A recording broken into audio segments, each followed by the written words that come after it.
What's going on, everybody? RJ Ochoa here from SB Nation's bloggingtheboys.com. Hope all is well wherever you are. We hope you're happy, safe, healthy, and that you have come around and are now in love with the Dallas Cowboys offseason. Maybe that has happened, probably not. Either way, we're all mildly enjoying, somewhat enjoying what has happened. It is time for Jerry Jones and Stephen Jones to speak to the local media because the owners' meetings are happening in the state of Florida, so we have a lot to get into. It is Tuesday, March 29th. As it is Tuesday, that means it is time for our Blogging the Boys Roundtable live discussions. Joining me tonight, we have from the pages at bloggingtheboys.com and the podcast network at Blogging the Boys, where you can hear our roundtables as well. Aidan Davis, fresh off of a midterm or a test or a quiz or who knows what at the worst school in the great Republic of Texas. We have Mark Lane, Mr. Statistics, Mr. Facts, Mr. Data himself on Twitter at the real Mark Lane. And we have one of the professors from the STAR seminar. I don't know when these guys, what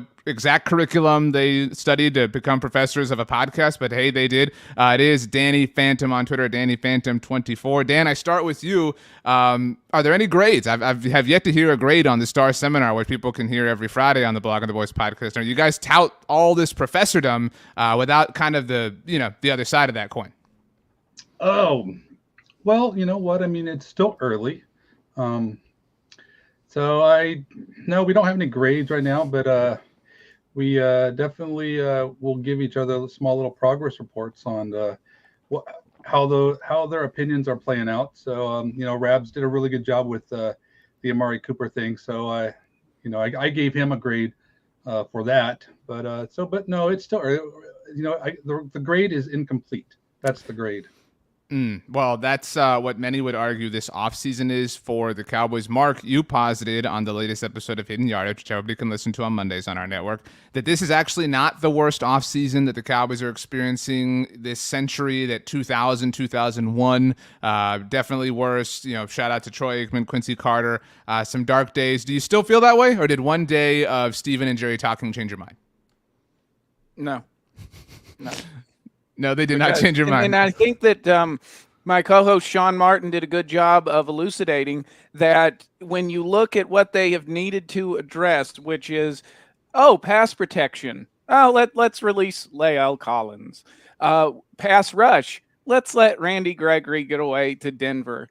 When you consider those objectives, that's why this engenders such negativity, is because they've not really checked any boxes as to their goals for the offseason. But when you look at the totality of how it compares to the rest of, like, going back to 2000, no, it's really not that bad, because the fact is this still is a team that can contend for the NFC East, which, is like saying you're the fastest of the Winnebagos, though.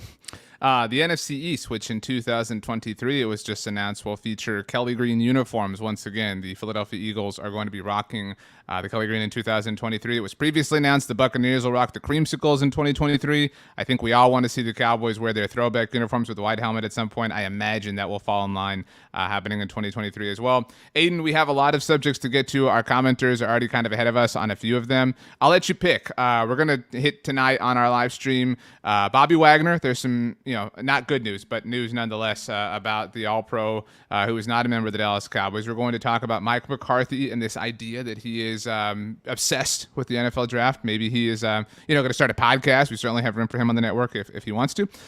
Whether or not the Cowboys have revealed their own draft strategy and whether or not that's a big deal, if so. The loss of Randy Gregory, which you alluded to, Mark, and whether the Cowboys are coming out ahead from a quantitative standpoint, and Jalen Ramsey's latest comments about not being a member of the Dallas Cowboys. So, Aidan, you can stick your hand in. You can pull out anyone you want. People can hear Aidan, by the way, every Monday also on our network on 1st and 10. Aidan, what'll it be? Let's start off with what I think is the most tame. We'll work our way up. Let's start with the Randy news and just an overview of Randy. So to set the stage, we have heard, as mentioned, from Jerry Jones and Stephen Jones so far this week at the owners' meetings in Florida. And Aidan, the spin is on, all right? They are spinning this in saying that the loss of Randy is really okay because the Cowboys took the funds that they were going to pay him, those $14 million per year, and who cares what happened because we wound up with Leighton Vander Esch, Dante Fowler, and Dorrance Armstrong. That's 3 players, and Randy's only one. So, I mean, clearly the Cowboys are in a better situation overall. True or false? You know what? You're setting me up for a hard false. I'm going to go, it's okay. I'm going to say somewhat true because I know it was really difficult, especially with the way it happened. It was really difficult to lose Randy Gregory like that. But I think that for the most part, at the beginning of the offseason, we were pretty much deciding, do we want like Randy Gregory and that's it? Or do we want to sign a couple of these cheaper free agents? And they picked the second option. I know it gets a little bit more complicated when you start talking about what they did with Cooper, but I mean, out of 35 Cowboys players who had a run defense snap last year, Gregory finished at, I think it was 30. Like dead, like he was not amazing in run defense. 3 players that finished ahead of him or would have finished ahead of him: LVE, Dante Fowler, Dorrance Armstrong. You then take into account the fact that, I mean, I think we're all rooting for Randy in Denver. We're all on Team Randy, but he's barely hit 50% of his available games he's played. That needs to be taken into account. I don't know. I don't completely dislike the fact that they just chose, let's sign a lot of solid players instead of one pretty good player.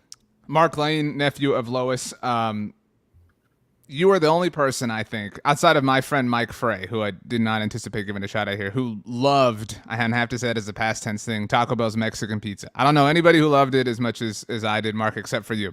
Would you rather have 3 Mexican pizzas or 1 piece of filet mignon? And I don't mean to say that these 3 players are Mexican pizzas from Taco Bell, which would not be a negative thing.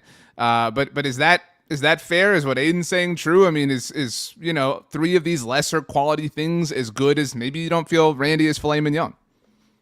I think that they're non sequitur. I think that Randy Gregory's pass rushing ability doesn't really have anything to do with these 3 areas that you needed to address anyway, but they're trying to use the typical argument of limited resources, pie, and so we could only use so much pie that we couldn't use it on Randy Gregory. But look at this, we got 3 other guys. I think that they must believe that they can offset the loss of Randy Gregory's pass rushing with Armstrong taking another step, which I think he will. It just happens in terms of pass rushers when they get a little older. With Dante Fowler maybe hitting some stride that only he can with the Cowboys, a la J-Ron Curse. And then some of these younger guys stepping up. And also maybe they're going to use Micah Parsons more in a pass rush role. So they have it figured out in their minds that they can replace Gregory's pass rushing skills with kind of a committee approach, everybody doing a little bit more. But that El Paso joke that Jerry told, that last time he used that was on The Fan on September the 6th, 2019, when he was recounting a story of how he signed Michael Irvin to his contract extension. And so in Jerry telling that El Paso joke with Randy Gregory, I mean, that's kind of one of the things that Jerry does, is he refers back to some of the same old stories. In case anybody missed it, what Mark was talking about when Jerry was discussing Randy having left, he talked about how he was on the phone, could have made it happen if he really wanted to, but that it was of his own volition that Randy Gregory is no longer a Cowboy, and that his verbiage or his thought process was El Paso, I'll pass with a Spanish flair. That would not be grammatically correct in the Spanish language, but this isn't a Spanish class. Dan, I have a feeling that you're going to come here and agree with Aidan and agree with the idea that the Cowboys are not to paint you in any way, Dan, maybe not better off, but that they're making lemonade out of the lemon situation. I do think a relevant question comes to us from iBladeBlue365, and I would like you to answer it. If it was okay, they would not have offered him a deal in the first place, right? So to that point, if the Cowboys truly were, we don't need Randy, we'll be fine, we'll just pay all these other players instead, then why was the offer even out there in the first place? No, that is a great question, and I wonder that myself because it seems like they just had a change of heart at the last second. Like maybe something happened to where they figured out they can get a 3-for-1 instead because, yeah, they were real close. I mean, we thought the deal was going to happen, and then all of a sudden some contract language messed it all up. So that is a great question. But, and you're right, RJ. Of course, my response because I am the eternal optimist, as you like to refer. I would to me prefer as. to say you're a hopeless romantic, Dan. I mean, that's really what this comes down to. Okay, well, the hopeless part is for sure. I personally don't mind the move.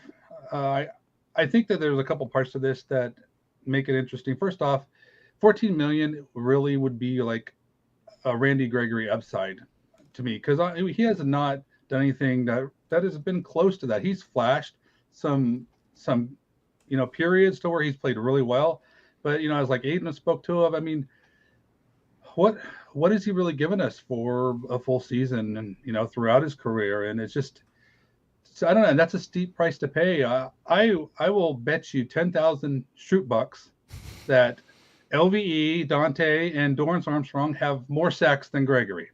I just don't. Does anybody want to take Dan up on that? I will. I will too.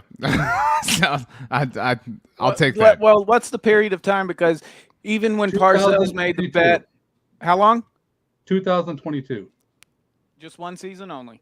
Just one season. Yeah, no, I'll take it. Well, and I think we have to assume Randy plays at least, or like you have to say he plays at least 12 games. No, there's no stipulation. Okay, okay, all right, fine. I'm still with Mark. on this. Aidan, are you not taking it?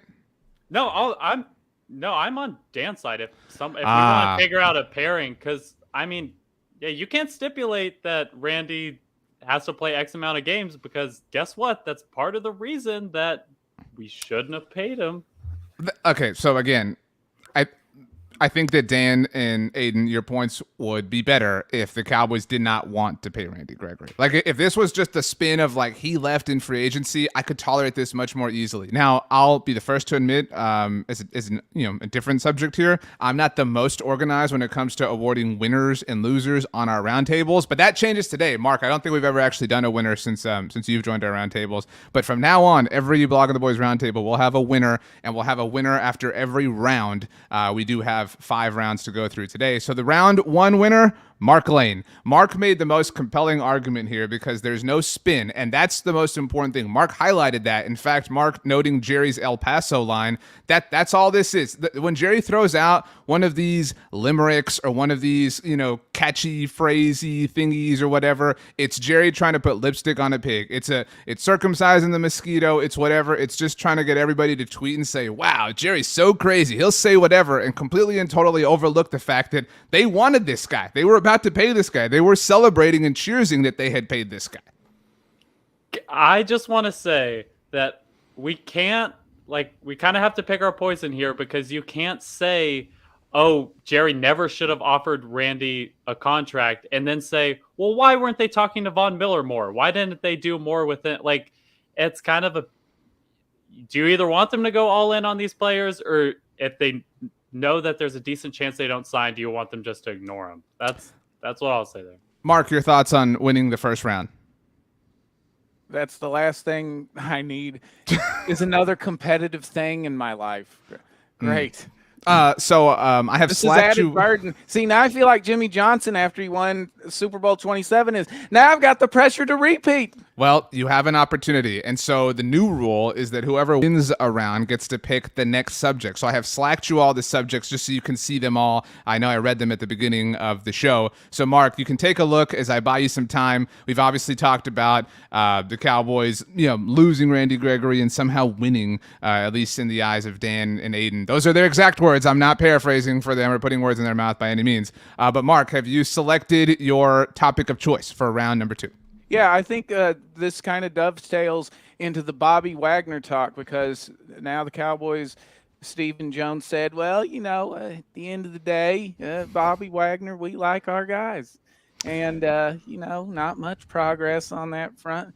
Here's what I think with the Bobby Wagner thing is I think that when you get veterans he's 30 plus. These guys don't want to do the offseason program. They don't want to come into your facility. They don't really want to go to training camp. but I think that they keep tabs on them just to see how fresh they are. If this plan with their linebacking core doesn't exactly work out or something. Look how Rolando McClain came into the building. It was when Sean Lee blew out his ACL on day one of 2014 OTAs. And then they went throughout the rest of the offseason program and saw that rookie Anthony Hitchens maybe not going to pick it up as fast. And Justin Durant they had as well. Good times. And then they brought in McClain during training camp. So Wagner's somebody that's definitely on their radar, but they probably don't have a place for him given that you've invested in Micah Parsons and now LVE and then you got Jabril Cox coming back. But I think he's somebody that's definitely on their short list. So correct me if I'm wrong, Mark, you would remember better than I. The Cowboys traded for Rolando McClain, did they not? I think it was a 7th round pick. So there was, because he retired as right. he was with the Ravens. Right. Very calculated effort. Okay, so what Mark's alluding to, Stephen Jones said today, according to USA Today, that the Cowboys are out on Bobby Wagner. Didn't say it in those exact words, but said it. It's not going to work out, etc. That is what is true according to Stephen Jones right now. Dan, do you support this? Do you agree with Mark that maybe they're still lurking? There are other teams lurking. That's the risk you take. Maybe the Rams are willing to spend more than you. Peter King reported this week in Football Morning in America that Bobby Wagner is looking for a 1-year deal worth $11 million. That's some pretty, pretty solid chunks of cheese for an older linebacker. We know the Cowboys don't like to commit financially to that position. Are the Cowboys right here? Are they wrong? Is it somewhere in between like the truth often is? I think they're right. I mean, I wouldn't throw dirt on it just, altogether because, see how things go. I mean, obviously there's some interest there. Me personally, I love Bobby Wagner. I think it, spending $10 million, $11 million for 1 year of service would be worth the money. But I'm not going to complain about how the Cowboys are doing that. If they don't want to pay an aging veteran that's just been released, that kind of money, and they want to do something else with it, I'm fine. So I guess I believe, I don't think they're going to do it. I think that Stephen is being sincere in that it's just out of their range, and I think I'm okay with it. Aidan, where do you fall? Is everybody measured here? Is everybody, cool with this? Or is this just, are you frustrated because they won't sign anybody and Bobby Wagner kind of represents, an outlet for all your frustration? Yeah, no, I mean, I hate to be boring here, but I kind of fall on the train that I wanted the Cowboys to sign Wagner. It's not like I was completely out on him. He's 1 year removed from like a 5-year all-pro run. He made the Pro Bowl last year. I know he's aging, but he still represents huge upside for the run defense. And he's still, in my opinion, one of the better linebackers in the NFL. And so I wanted him on the team. And for 1 year, $1 million or $11 million, it fits the Cowboys timeline, how they've been signing these 1 year contracts. Who knows what that's really for, but it seems to fit pretty well. But at the same time, I mean, LVE, Jabril Cox, like Mark said, I mean, it's not like you're at a complete lack of linebacker this year. I liked how LVE showed up over the back half of the year. I think obviously we saw promise with Jabril Cox, so I'm not gonna go to bed crying tonight because we didn't sign Bobby Wagner. Yeah, I think that's fair. I think people again have like the crush that everybody has on Bobby has faded just a little bit. Mark, I do think this point is important. Moinka brings up, says, I think Wagner would help more in the locker room and the development of the young players, show them how to be pros and not blame the refs. Again, everybody's still really upset that the Cowboys came out of their playoff loss, kind of pointing fingers, etc. This was kind of a staple move of the Cowboys once upon a time. And not too long ago, Zach Thomas, Keith Brooking, go out and get the linebacker who's been there, who's done it before. I would argue neither of them, although maybe you would argue Zach Thomas did it at the level that Bobby Wagner has done it. What happened, Mark? Just time heals and changes you in different ways? Well, don't you already have that leadership in Leighton Vander Esch, and don't you need to allow for Micah Parsons to take over that role? I think that with Micah Parsons' off-field maturity and the way he talks about wanting to be great, and when people were comparing him to LT, Lawrence Taylor, for those of you older than Aidan, he was he was talking about he wanted to be greater than Lawrence Taylor. So I don't think that they really need this leadership among the linebacking core. I think what Bobby Wagner represents is someone to take some of that linebacking responsibility, if you will, off of Micah Parsons' shoulders, because what was fascinating and intriguing about Parsons last season was that he was everywhere. Need a quick safety? All right, drop him back in coverage to break up a pass. Need a pass rusher? Well, just send him there. Send him up the A-gap if you need to. And I think that that's also what people they concentrate on Wagner, is because they see him as someone who can free up Parsons. And they wonder if now Parsons is going to be a little more shackled now that you don't have a dynamic linebacker coming in. I think that's really well said. I know you had an unfair opportunity compared to the other two people in the field here today, Mark, but seriously, you took it home. Round 2 goes to Mark Lane, starting off very strong on this roundtable here on Tuesday, March 29th, 2022. Mark, let's transition to subject number 3. You can either pick it yourself, as is your right as the round winner, or you can delegate it. It's up to you. You've now won 2 in a row, so you've earned that right. How do you want to do this? I just want to throw in that between Fowler and Van Der Esch and Armstrong last year, they had 11.5 sacks. So look at that. So if the Gregory versus the trio, I don't know. It's looking like a bad bet so far. I think let's get into the overtime rules. I'm really curious to see how the rest of us look at it. So I was not prepared to not have that banner up, so thank you for keeping me on my toes, Mark. The NFL has changed overtime rules. Obviously, this isn't a Cowboys-specific thing, but it can and probably will impact the Cowboys. So the new rule, in case anybody somehow missed it, only applies to the postseason. And it now guarantees each team a possession because the NFL is totally reactionary and saw what happened in the divisional round between the Buffalo Bills and the Kansas City Chiefs, and everybody's so upset that Josh Allen did not get an opportunity to touch the football after the great game that he had. This does not impact the regular season. Those overtime rules are unchanged. They are the same that the NFL adjusted to in 2010 when Brett Favre's Minnesota Vikings were denied an opportunity in the NFC Championship game, and they moaned and groaned. Dan, I'll throw it to you first. Your thoughts on the overtime changes in general. Do you like it? Do you think it's stupid? Do you like it in just the postseason? I mean, where are you at here? I think it's partly stupid. I think it's better.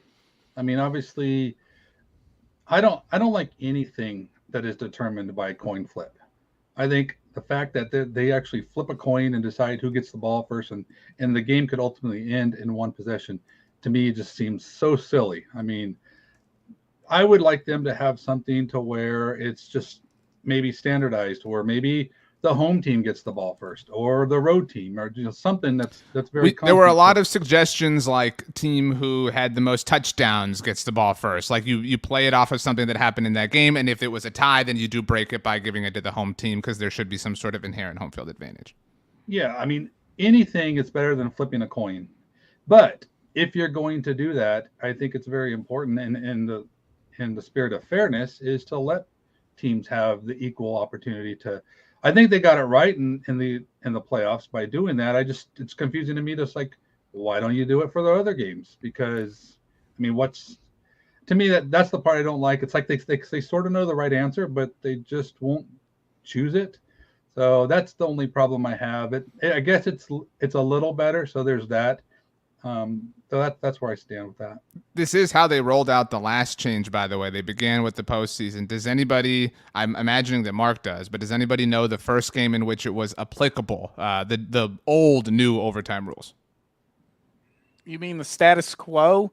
I mean, they changed it. I mean, when they changed it from sudden death to first team that scores if the offense scores a touchdown, they win. If not, defense is allowed to possess the ball. When that change happened, the 2011 NFC Championship game, Giants 49ers, right? You're close, Mark. It was the 2011 wild card matchup between the Denver Broncos and the Pittsburgh Steelers, when it didn't actually even come into play because on the very first play of the game, Tim Tebow hit the late great Demaryius Thomas for what would now not even be a game-winning touchdown. That would only have given the Pittsburgh Steelers the opportunity to possess the ball now. Aidan, that game happened when you were probably in kindergarten. But Do you like the change? Do you think this is cool? Are you down with giving both teams an opportunity to possess the ball? Do you think it's dumb that it's just postseason only? No, I actually think this is taking a step back in the overtime rules. I think we've placed all this value on like we have to give both teams the chance to possess the ball, but when you do that, you creep more and more towards the second team actually having an advantage because, like, for example, and the reason that this rule is now in place is because of the Chiefs-Bills game, which best game of last season, obviously. That was a great game, but everybody was saying, well, of course the Chiefs won the game because when they got the ball in overtime, they were going to score a touchdown. But during that game, the Chiefs scored 4 touchdowns and they had 5 possessions where they didn't score a touchdown. So it's not like the Chiefs were literally scoring every touchdown and the Bills, there's 0% chance they stopped them. And last season, the best team in terms of percentage drives that ended in a touchdown was only at 32%. And so now when you keep giving the second team more and more of a chance to get the ball, it's just increasing the chance that the second team wins. It's like college overtime, where college overtime is unfair if you don't get the ball first. And so that's my worry with the new overtime rules. I think it's somewhat cool that both teams get a chance to possess the ball. I'm just really worried we're going to see the pendulum shift where now the second team's winning a whole bunch of games. Yeah, I think people, even though it wasn't that long ago, glossed over the fact that Buffalo had a 3-point lead with 13 seconds left and squandered it. I mean, football's played on both sides of the ball. Mark, how do you feel? Dan feels one way, the incorrect way. A little bit of a spoiler in terms of who's going to win this round. Or do you agree with Aidan on this being a step backwards? You know, I'm kind of like in the Mike Tomlin camp. I mean, whoever scores first, whether it's a field goal, wins. I think in terms of the regular season, overtime is really more of a hindrance. But in terms of the postseason, I think there should be it should be tilted a little more so that a whole season doesn't come down to just one drive. Yeah, it's just I think that in their application of the change, I agree with that in terms of they're doing it in the postseason where it may not be that big of a deal, and then you can continue with the status quo in the regular season. So regular season games and playoff spots aren't affected that way. So I think I only agree with the application of it. I think the overtime rules are getting tinkered with way too much. And at some point, it's like instant replay. At some point, you just need to stop. Yeah, you know, I co-host a show over on the SB Nation NFL show with Rob Stats Guerrera from Niners Nation, SB Nation's 49ers community. And he put this really well. He can't win right now, but it's that people don't like the ending. People were not satisfied with the ending to the Bills-Chiefs game, and so it's like, well, how do we fix it? Like, how can we fix the ending, whatever? It's, hey, sometimes it's just football. Big surprise, round 3 winner, Aidan Davis, the correct take. I am very interested to see if this changes how coaches go for 2. I think they should have done that already. I don't think that this should be a necessary requirement to get coaches to stop being cowards, but it is what it is. So, Aidan, you get to direct where we go now. What subject do you want to hit? Let's still keep it a little bit calmer. Let's say the Mike McCarthy news about him going all in on the draft. Oh, I don't know that this is going to be calm for some people. All right, really? So Mike McCarthy is on the cover image of our roundtable on our YouTube channel, and he is not seen anywhere else this week. Mark, Mike McCarthy not in Florida for the owners' meetings, the only NFL head coach. Now, to be clear, coaches have missed it before. It's not unheard of. It is uncommon for coaches to miss out on it. What is being, kind of given as the company line as to Mike McCarthy's absence has been that he is focused on the draft. The Dallas Morning News reported last week, they had an exclusive conversation with Mike McCarthy where he said that this is the most involved he's ever been in the pre-draft process. We know that the Cowboys prioritize and value the draft above free agency, as they should. Mike McCarthy has been heralded over the last 2 years for kind of staying out of Will McClay and the personnel staff's way and letting them draft the team. What do you make of this? Is this Mike McCarthy sensing that his job is in danger? Is this just him wanting to be involved? Is this just kind of evolution? I mean, where are you at? Well, it depends on on if he's going to be complimentary to the process or if he's going to just absolutely barrel in with his own thing. Let me posit to it like this.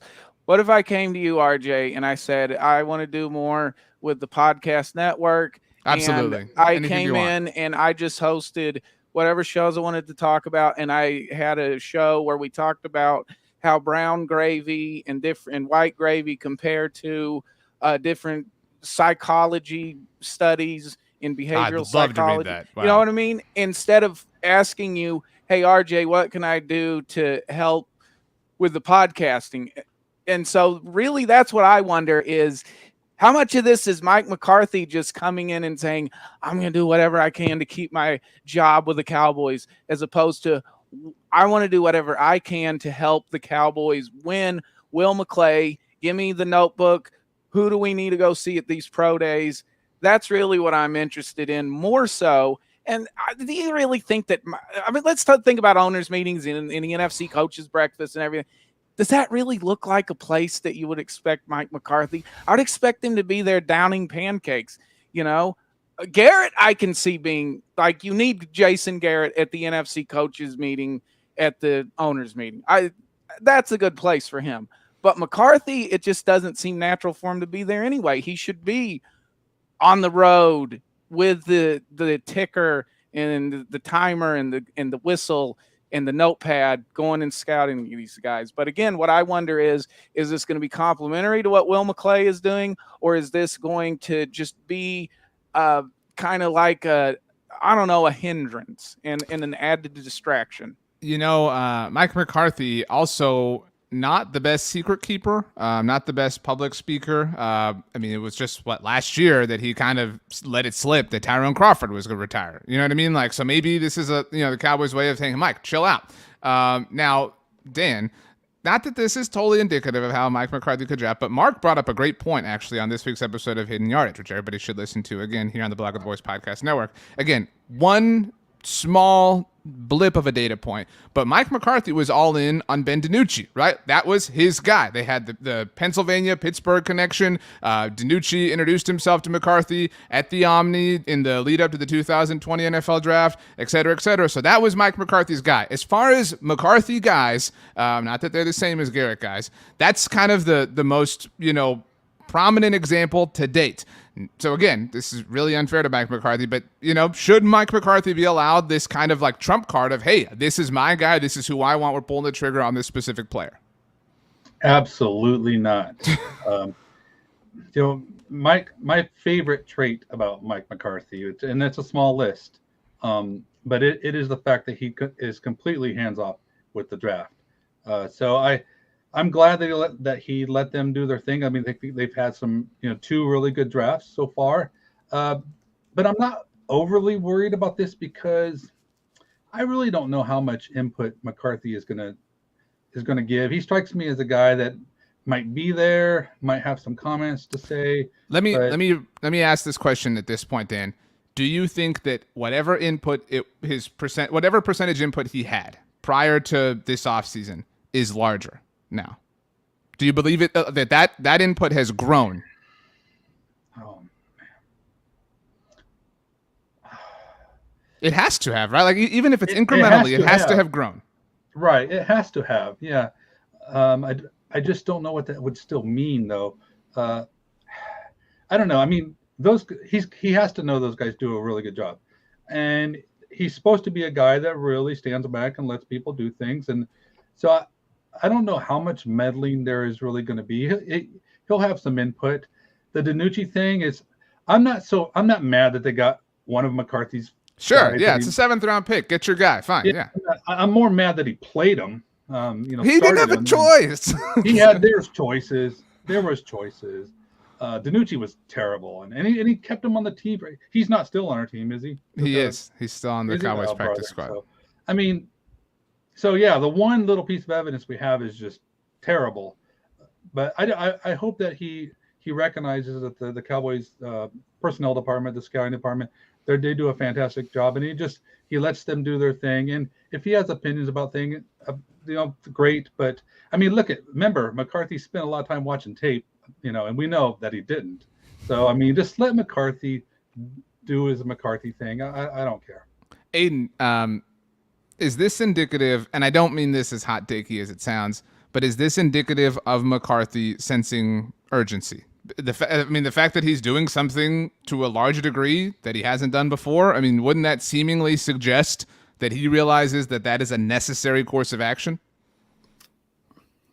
I'd say it influenced it, but I don't think it's the only reason he said it. I think part of it is just McCarthy's been around the NFL for a while. He's gone to these coaches meetings before. He realizes that there's more pressing issues right now between free agency and scouting for the draft. And I think this year it just kind of culminated, and he's like, okay, I do have to win this year. I am somewhat on the hot seat. I don't really like to use that word, but he is somewhat on the hot seat. And so he's realizing, between that factor and the fact that I've been to these meetings countless times, I don't really need to go back again. I think those two factors were probably the biggest two things playing. Interesting. This is one of those times, I mean, one of those situations, and we've all talked about how this offseason has felt so dreadful, but no matter what anybody associated with the Cowboys, front office or team brass or brain trust does, they're going to be wrong. They're going to be vilified. They're going to be made fun of. They have completely and totally lost the benefit of the doubt, to where this is now looked at as this incredible demerit of an idea. The round 4 winner, Danny Phantom. Good job, Dan. I think it's fair to say that Mike McCarthy's best quality is staying out of the scouting staff's way. That is not necessarily something that worked really well for the previous regime. Your favorite regime, everybody knows that Dan is the biggest Jason Garrett fan in the world. And so if not for them, TJ Watt might be a Dallas Cowboy instead of, Taco Charlton being a Pittsburgh Steeler or whatever. Dan, we have 2 subjects left. Where would you like to go? And the score, to be very clear here, is Mark with 2 and you and Aidan tied at 1 apiece. So some important points left on the board. Let's talk about Jerry Jones giving away our draft plan. Okay, so Jerry Jones met with members of the local media this week, as mentioned, in Florida. And Mark, he noted that the Cowboys are going to draft an offensive lineman unless there's a Micah Parsons or a CeeDee Lamb there, which has been the case in each of the last 2 years. But the Cowboys are in dire need of some help along the offensive line. If you do the math as far as their offseason roster moves, they have lost 2 wide receivers by way of trading Amari Cooper and Cedric Wilson leaving. They have re-signed Michael Gallup and signed James Washington. Everywhere else, there is kind of an Indiana Jones idle swap, 1 for 1, X for X. The only place where they have not replenished at all is along the offensive line, what with Connor Williams also ending up in Miami and the team releasing Lyle Collins before he wound up in Cincinnati. Is there any legitimate truth to the idea that Jerry's saying they're going to draft an offensive lineman is truly, totally tipping their hand, or is that just normal NFL speak and people like to make a big deal out of it? That was for you, Mark.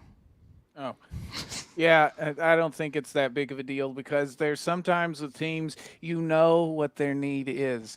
It's pretty apparent. So they're going to use that first round pick to address it. So it's not really giving away the strategy. It's kind of like, RJ, when you're on Twitter, it's usually about a Sunday within the 15-minute window before kickoff, and you say, I think the strategy for Dallas should be to score more points than the other team.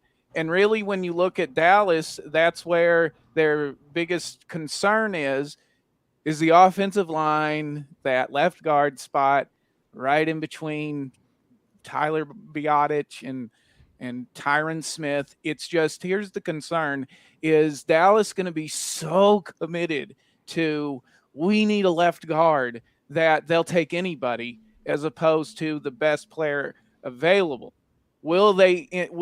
Would they even entertain maybe trading back and picking up some extra draft capital and getting their guy like they did with Travis Frederick in 2013?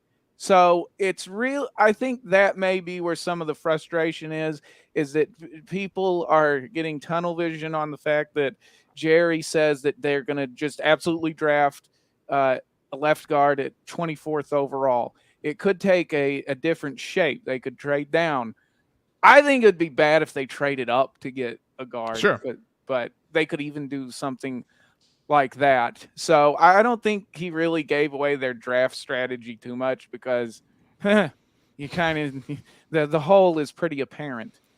Aidan, to Mark's point, this is I'll use a different analogy. Like the Cowboys, like every other team, are sitting at the poker table, and they're basically saying, "Yeah, we want to win every hand, right? Like we want to have better cards than you."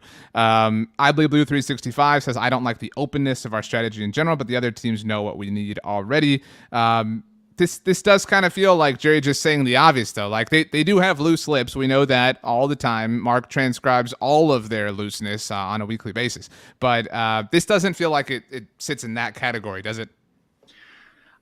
No, I don't think this is loose at all. Like exactly like Mark said, everybody knows we need an offensive lineman. If you go to the PFF mock draft simulator, which I'm sure a lot of us have done, the number one need is offensive lineman. And it's not like Jerry said offensive guard specific. That would worry me because then you eliminate the possibility of like a Tyler Linderbaum. But no, I mean, he just said offensive line, which is the number one need on pretty much.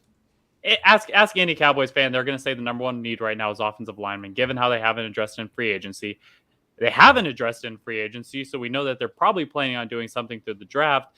And I also like the fact that he kind of left in like I wouldn't say I like it, but like the fact that he left in like unless a Micah Parsons or CeeDee Lamb is available, like now if you're a team like say you're the Lions picking at 30 again and you know Chris Olave is on the board, you want Chris Olave and the Cowboys are sitting there, maybe the Lions are like, oh no, are they about to take this next CeeDee Lamb? And maybe they trade up, give us a few extra assets for it. Wow. The Cowboys helping shape the cast of Hard Knocks, according to Aidan Davis. Dan, do you agree? I mean, it feels like we're all on the same page here. This is this is one of those things where, like, the Cowboys have not just lost, but they've kind of burned the benefit of the doubt, right? Like they set this bridge on fire, and so now we're over here on the other end screaming and pissed off at them. And so this is one of those things that, like, if they were really successful, like if Sean McVay's out here saying, even Matt LaFleur to the Chris Olave point said that, yeah, you know, we're looking at wide receivers, whatever. If successful teams do and say these sorts of things, it's not a real big deal. But because Cowboys fans are so tense right now and so ready to be pushed over the edge just at a moment's notice, this kind of like incites that behavior, does it not? Yeah, I mean, and as someone who spent, you know, a good part of his weekend dissecting a leaked Cowboys draft board, I'm aware of the Cowboys' negligence at time, but no, I think this falls into just another one of those, you know, we're going to release them if we don't get it sort of thing. I mean, everybody knows what our needs are. ESPN knows what our needs are. They post what our needs are. There's no new evidence that's being expressed. And I don't often disagree with Aidan, but I would even say that teams know enough that the Cowboys are not going to just fixate on a position where they'll take an Olave. And the Cowboys know that. Our teams know that already. So I don't think that was anything new revelation either. So to me, this is just typical Jerry saying things. And I will point out, you know, over the years, he has said a lot of things that you may think that he's given our plans away, but then you'll see the Cowboys do a 180. It's nothing like that at all. So he's also he may seem like he's revealing his poker hand, but he's pretty good at bluffing, and that may be because maybe he doesn't even know what he's holding. But so you got to be careful about how you even read him. And I think one good example of that was in the 2020 draft lead up where the organization had a video of, Jerry interviewing Jalen Hurts, and oh my gosh. And then, yeah, Jalen Hurts is now the quarterback for the Eagles. And that's the other thing, too, that fans should just recall is if Dallas is linked to somebody or their scout, I can't believe they're going to be redundant and pick this position. They're doing their scouting work for when this player is a free agent and they can trade for them a la Amari Cooper, because it was their draft work going into the 2015 draft that led them to say, we're going to trade for him in 2018. And Dan has written about this before. The Cowboys love former first rounders. They love to sign former first rounders. I mean, look at Dante Fowler. That's where that, process, kind of rears its head. I wish I could award a winner nod to all of you from round 5. But because I want the drama, I'm awarding it only to Aidan and to Danny, so that you're all tied going into the final round. Sorry, Mark, but Wait, you built. I have a question though. So if Dallas then signs other first round picks, that would mean they like other guys, right? That is They true. that's what that means. They That don't is just true. like their guys. That's what that means. That's true. They're stepping in their own words. It's too late, Mark. You can't win. It's too late. Okay. Tied at 2 apiece, each of you. Coming down to the wire here, like a great. There's so many people who are into Formula One racing now. Not my cup of tea, but I certainly respect the sport and how much people like it. We have one final topic to hit, but this one involves a lot of hindsight, and so we'll see how it goes. But Jalen Ramsey was on the pivot recently and talked about the 2016 NFL draft, which I cannot believe was 6 years ago. Aidan, I don't think you could legally drive at that point in time. Just got my license. Okay. Thank you for making all of us feel terrible. Let's go ahead and play the Ramsey clip so we can get a full picture on what he said. That's where I wanted to initially go, just because of that simple fact. Because at the time, that was like before Miles, the report came out that Miles Jack's knee was hurt, because he was in that conversation too. It was like Miles Jack, Jalen Smith, Joey Bosa, and myself were like in that conversation. Who's going to be the first defensive player taken off the board? And I just wanted to be, that was really the only reason. But if it didn't happen, I'm like, I always grew up a Dallas Cowboys fan, really, like Titans and Cowboys. Right. So if I go forward, that's like for real dream come true. And I remember when I was on my visit to Dallas, they told me, like straight up to my face, like, if you there at 4, we taking you. It was like, we don't think you're gonna be there at 4. They said, we think they're gonna get you at 3, but if you there at 4, if you on that board, we taking you. Mm-hmm. And I thought where it was bond, I'm like, I'm gone then. If I'm there at 4, I'm there. I saw this clip for the first time on Cowboys Reddit today, so shout out to the fine folks over there. Always do a great job curating what's going on in the world of America's team. Mark, the 2016 draft was a very stressful experience for Dallas Cowboys fans. There were so many people early on in the process who wanted Jared Goff or Carson Wentz to land the eventual successor to Tony Romo, because he was coming off missed 12 games the season prior. Obviously, they went 1 and 2 overall, respectively. The then still San Diego Chargers did take Joey Bosa, who Cowboys Twitter hated at the time, and he was the first defensive player off the board, which set the Cowboys up to take either one of Ezekiel Elliott or Jalen Ramsey. Ramsey mentioned Miles Jack, who actually joined him in Jacksonville as the Jaguars' 2nd-round draft pick that year. Many people said that Dallas could have had Ramsey and Miles Jack, or Ramsey and Derrick Henry, who went to Tennessee, who Ramsey apparently grew up a fan of. Instead, Dallas drafted Zeke at 4 overall and Jalen Smith in the 2nd round, shocking the entire world. Does it make you feel better or worse or sad or mad or glad or anything that Ramsey, who was very vocal about wanting to be a Cowboy at the time, still kind of feels that way in the here and now after being one of the league's better cornerbacks? Dude, you're a Super Bowl champion. Who cares? I mean, he's a petty guy. I don't know. I mean, that's kind of the Ramsey experience since 1995, and you have one now. Who cares? That. I mean, really. Okay. All right. I like this. Mark is fighting hard for this point. Respect. Dan, you mentioned constructing a leaked Dallas Cowboys draft board. The 2016 Dallas Cowboys draft board was, in fact, broken down by bloggingtheboys.com way back in the day. Do you feel any sort of way about this? Or is this just you've already forgotten, you've moved on from Jalen Ramsey? The Cowboys would have played him at safety anyway. Well, in hindsight, obviously, it seems like it's, the Cowboys made a mistake. Obviously the positional value of a corner versus a running back is pretty significant. But Zeke was number 1 on their board, and Ramsey was number 2. I have to admit, I'll own it. 3 weeks prior to I had them like both, and then all of a sudden 3 weeks before, I fell in love with the idea of what Zeke could do in the offense, and then so I was the Zeke guy, and I pretty much stayed on that for up until recently, to be honest, just because I'm just in mad denial about it. But that's just it's interesting. What I found most interesting about that whole thing is that the Cowboys, they said something that wasn't true. I mean, when does that ever happen? When do they go in there and just say what they're going to do, and then it didn't turn out that way? So that tells you what that kind of stuff means. And I will also add too that if you're really upset about how that turned out, you should blame Jason Garrett, because not that I want to throw more hate towards him, but I've seen enough and read enough behind the scenes to where, he was advocating for Zeke, over Ramsey. So that's why we have things turned out the way they did. Aidan, how does life change for the Cowboys if they draft Jalen Ramsey in 2017? Does Dak Prescott have the rookie year that he does? I mean, you read my mind. I was literally going through it like as we were talking, what happened if the Cowboys take Ramsey. And I mean, you know what?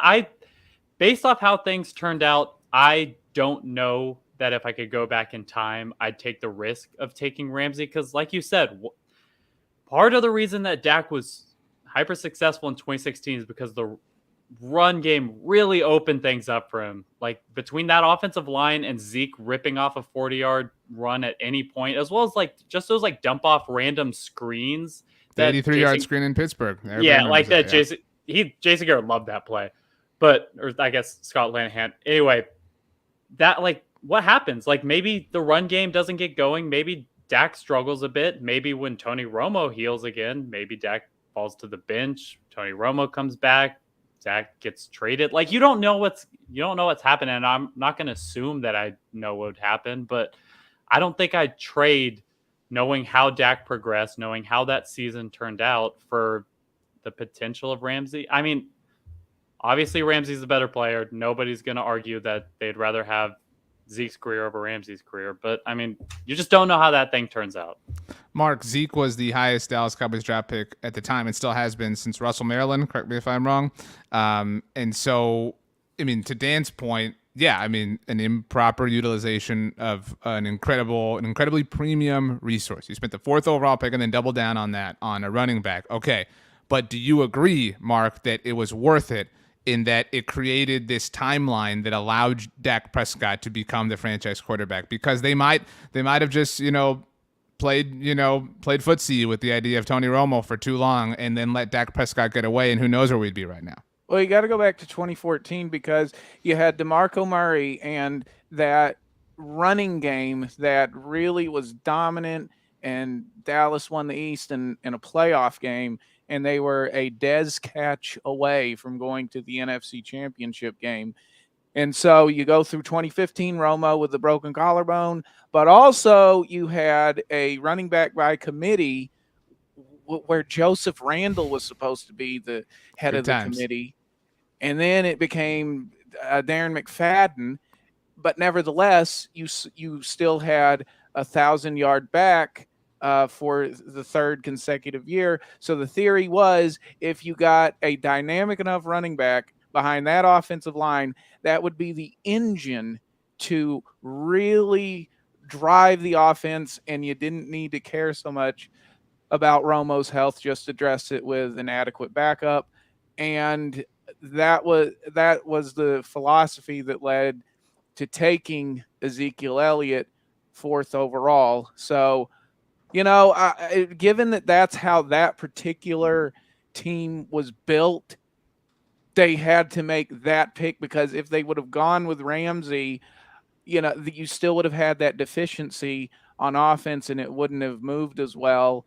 And then if Romo would have gotten hurt in 2016, then, so I don't know that here's what I remember. I remember Michael Irvin was on 105.3 The Fan leading up the week to the draft, and he laid it out for everybody. He said, I've seen J.J. Watt, who he compared Joey Bosa to, collect these NFL Defensive Player of the Year, and they can barely win a playoff game in Houston. I've seen Deion Sanders have to go to San Francisco and Dallas to win his Super Bowls because he couldn't do anything with the Falcons. But Emmitt Smith, he got us 3 Super Bowls, and that's what you get with Ezekiel Elliott. And that was the thinking, was that if you just really got the running game going, it'd be dominant. And so, but, a lot with that comes, they needed to address the pass rush, and they didn't, and it burned them in the playoffs that year. Good times. Really uplifting conversation this has been. Shout out to Jalen Ramsey for sending us all down memory lane. How about Jalen Ramsey went to the Jaguars, remember, and then forced his way out to the Rams. Would he have done that to Dallas? Probably. I mean, right? I mean, I don't know. Do you think so, Dan? You're shaking your head. Do you No, think he would have been happy? I don't think he would have forced his way out. But then when it comes time for an extension, I mean, what's going to happen there? I mean, we only have so much pie to go around. If you recall, he showed up in Jacksonville to training camp. Was it a Brinks truck he had? I mean, like, imagine how big of a story that would have been if he showed up to Cowboys. If he shows up to the Marriott in Oxnard with, Brinks truck. I mean, that would have been. I mean, it would have been incredible theater. And then Jerry says, Jalen who? That's true. We talked so much about the 2016 Cowboys draft class. Didn't even mention the best player, Rico Gathers. I mean, good times. That 6th-round pick. That was an incredible class for a fun time. Last class taken from the offices of Valley Ranch. Okay, does anybody have thoughts on who the round should go to? Anybody want to be noble? Anybody want to be selfish before I hand it out? Wait, I'm not advocating this. Quick thought. What happens if the Cowboys take Jalen Ramsey, and then just throwing the dice like in Community, you never know how the chain of events goes. They then pass up on Dak Prescott and they take like a Brandon Allen or a Jeff Driscoll. That's risky. That's too risky. All I'm saying is you just don't know that. how things play out, and I don't know if I'd redo it. But the thing is, it's like a divine force intervened that they get Dak Prescott to begin with, because they tried to pass on him. They tried to trade up for Paxton Lynch and all these other things, and it was like Prescott was destined to come to Dallas anyway. Wow. Incredible closing arguments from all of you. Dan, you really didn't offer anything. Seems like you don't really want to win the award tonight, so it is what it is. Our round table winner, by the narrowest of margins, Mark Lane for the divine intervention, noting that it was destiny. It was going to happen one way or another. He showed up, Dak Prescott. He couldn't wear his number 15 because Devin Street had it. He had to wear number 4, and he became the number 4 in all of our hearts. Mark, do you have anything to say? I mean, this is your moment. However, the acceptance speeches have been kind of a controversial topic around the world as of late, but it's up to you what you want to do right here. So, Aidan, when you all come to the SEC with Oklahoma, do you think that you're going to continue to have this big rivalry with Oklahoma, or are we going to get Arkansas and Texas going again? I think it's going to – we're rivals with Oklahoma. We don't care about our little brothers, Texas A&M and Arkansas.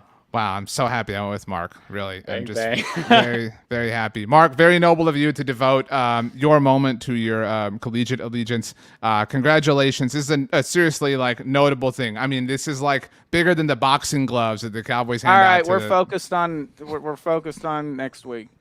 Wow. Does anybody have any thoughts they want to say before we get out of here for this week's edition of our roundtable? Anything can be Cowboys football, Mexican pizza related. We've touched all sectors of the world today. Anybody have any closing thoughts? Now, there's a chicken place in Dallas, Fort Worth called Chicken Express. They're incredible. And they have corn nuggets. I really like the corn nuggets. But in Tulsa, where I went to school, they called them corn Dodgers. Do you like corn? I mean, who in the chat likes corn nuggets or corn Dodgers? I think they're great. I think they're wonderful. I believe Golden Chick also has corn nuggets as well. They're really good. Yeah. And that's one of the few fried things you don't have to dip in anything, because it's kind of like cream. You don't need ranch or anything like that. So that's a good closing thought from you, Mark. Dan, Aidan, you want to try? I mean, it's a tough one to top. It's up to you. I'm not following that. Okay, Aidan, anything you want? Anything you got? Best fried food will always be fried pickles. That is maybe the dumbest thing you've ever said. Hey, that's pretty good though. For fried pickles. Dan, do you like fried pickles? If someone were to give me fried pickles, I would eat them. But if you had some other stuff, maybe not. I think fried pickles are kind of like the third option, kind of like the Kevin Williams on the 93 Cowboys in terms of options. I mean, they're good, but I think there are better options. But they come in the clutch. If I see it, you're not missing much. If I see it on a menu, I don't care how hungry I am ordering fried pickles. Dan, I mean, this is the Republic again, where we'll fry anything. Again, State Fair time, they got a lot of fried. They get you can get a fried peanut butter and jelly. You can get fried Oreos. things along those lines. I've always wondered, and this is my closing thought, because again, Mark, Aidan, you've had a lot of fried things. Would you eat fried ranch? Like if somebody fried up it was like a ball of ranch. A, would you eat it? Like try it. And B, subsequently, if you would you dip it in Cool Ranch? Yes. Thank you, Mark. There's a reason that you're the winner tonight, Mark, and that's it. Justin Bossmans, by the way, says fried pickles with ranch. Amen. And Peter Hunt says corn nuggets. You guys ran out of football topics. Sorry, we didn't run out. We hit them all. You know what I mean? Like that was a good closing thought, Mark. All right, everybody, have yourselves a great week. We'll be back next Tuesday. Dan, the closing words belong to you. Make them great. Hey, it's just nice hanging out with you guys. So let's hope for a fun, exciting week. Of no Cowboys news. Well said. Yeah, right.